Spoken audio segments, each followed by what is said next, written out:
August 27th, save the date for the Pisces Lunar Eclipse. This is the last of the Virgo Pisces axis eclipses. It's kind of a big one, so let's talk about it.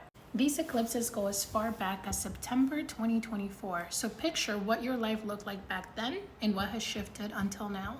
So the reason this eclipse is a big deal is because this transit is going to be so close to the North Node, which even though is currently in Aquarius and Leo, it is within a 5-degree distance of where this is happening. So think of it like the grand finale of the story that started back in September 2024. So for me, these eclipses were happening in the 2nd and 8th house, and I can tell you my financial landscape has shifted completely.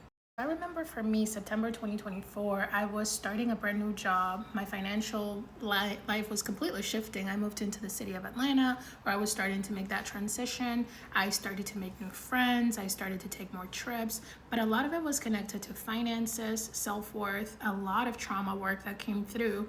But again, 2nd and 8th house, that was the theme. Now, every time one of these eclipses hit, whether it was Virgo, which would have been my 2nd house, or Pisces, which was my 8th house, there was usually some kind of pivotal event that would happen. One of those was I got fired from said job and then ended up going to another position. Another one was I got a position created for me at a completely different job that I was like interning at for a little bit. Another one was getting my condo in the city of Atlanta. The point is there was a lot of changes that happened then. Fast forward to now, I'm now a digital nomad. I'm traveling the world. I don't even have that job. I work for myself full time. The point is eclipses bring a lot of change. It's unpredictable and some of it feels really painful. Some of it feels really good. Ultimately is leading to growth. Again, the North Node is all about where you're stepping into, so it leads to better things. Now with the South Node involved, there's some shedding that has to happen, some behaviors that have to change. Now again, if you're a Leo rising, you can probably relate. I'm gonna go through all the risings on this video, but let me tell you a little bit about an eclipse in Pisces. The theme here is we're not starting something new, we're seeing the truth of the story that you have been living for the last 2 years. When the eclipses started, you had no idea what this was. By now, you're probably like, damn, this is an area that I needed to grow in, and we had to go through some changes. So because it's in Pisces, Pisces is ruled by Neptune, it's all about illusions. Also dreams, spirituality, and faith. So is it faith or is it fantasy? Are we hopeful or are we delusional?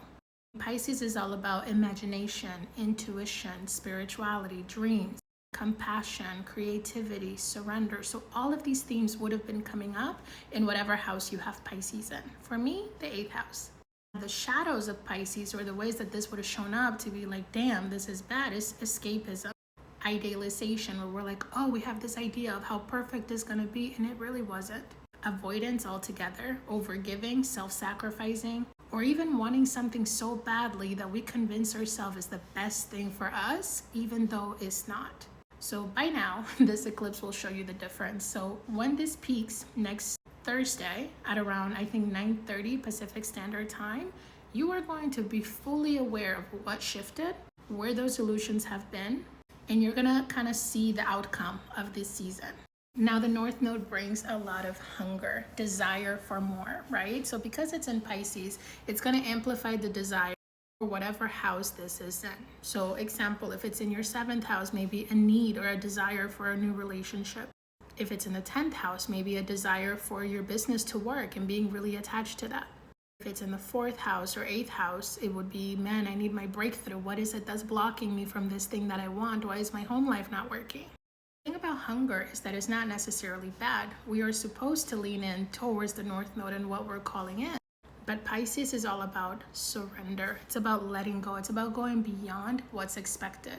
So instead of being fixated on something, it's surrendering to the outcome over what life has shown you over the last 2.5 years. Because whatever it is that you've been holding on to so tight, like for me, was around work and my financial identity and feeling like I could provide for myself again, to getting rid of everything, selling my condo, moving abroad, living on savings, having a budget. All of these changes needed to happen, but I had to surrender the desire of like, it has to look like this, and embrace what it was supposed to look like. This is definitely more Pisces vibes, more dreamlike, more like I'm stepping into something new. So big themes, intuition versus projection. What are you refusing to let go of that needs to go so that you can step into the new, hopeful, dreamlike story that you're supposed to be in? Again, remember the new eclipses are going to be hitting Aquarius and Leo, which is going to be hitting a whole nother side of you. So for me, instead of the 8th and 2nd house, is now going to be the 7th and the 1st house, meaning my relationships and my identity. So this area of my life has to fall into place so that I can do the work that's coming for the next season. So I want you to go back to September 2024 and notice which houses it was hitting for you. Where were you? Who were you? Who were you dating? What did you believe success had to look like? What were you praying for? And like, oh my God, please let this happen.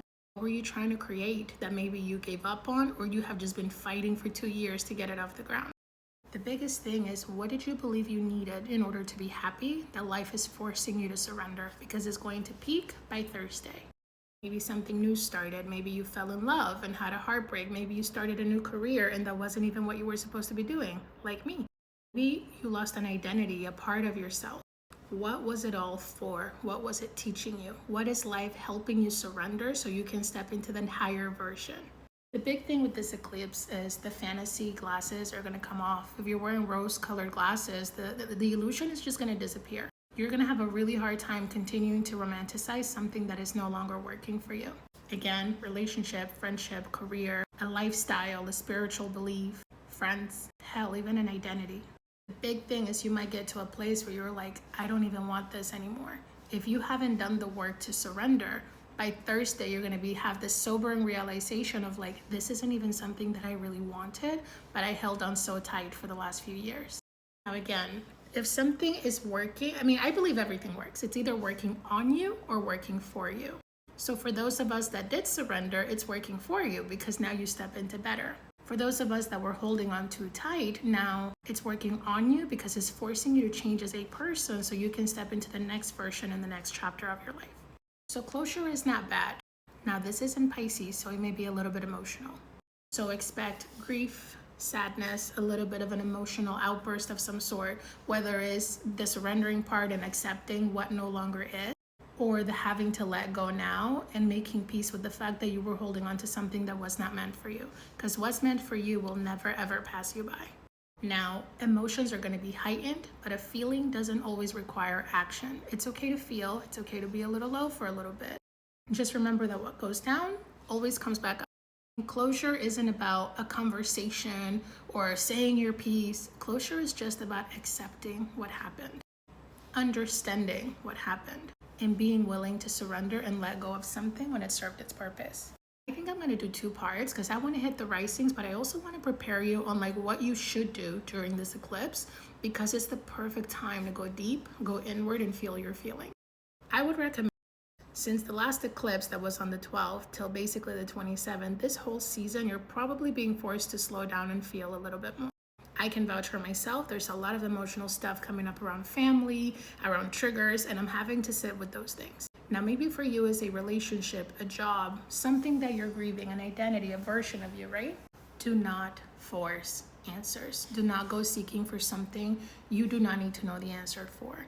Closure, releasing, surrender, letting go is just a decision you make internally to release something and trust that if it's meant for you, it will come back. I would encourage you to rest, be gentle with yourself and your nervous system, journal on all of this new awareness that's coming through this eclipse. Create. Pisces is a very dreamy and creative sign. So if you are artistic, it's a beautiful time to go inward and do poetry and paint or sing or create. Big thing is also spirituality. If you pray, definitely invite a little bit of divine support into your life in this season to help you through those emotions. Also, notice your dreams. My dreams have been on crack lately. So if you're sensitive, notice what your dreams are trying to tell you. What are you avoiding? What are you repressing? Notice your body. What is triggering you lately? What is causing a reaction out of you? Also, what are you craving? What are you tired of? What do you need a break from? What is exhausting you in this season? All of these are signs of what needs to be released or what needs to be addressed. I want you to think of this as like something that's been under the surface for a long time. It's just going to become so obvious. It's the perfect time to do the work to move through it. The biggest thing is sometimes you just have to notice what's already happened. You might not even have to do anything, but slowing down gives you that perception to really see what's real. I'm going to do a part 2 of where this is hitting you depending on your rising sign and what to expect. Let me know your rising in the comments so I can just reply to that video. Go deep for everyone.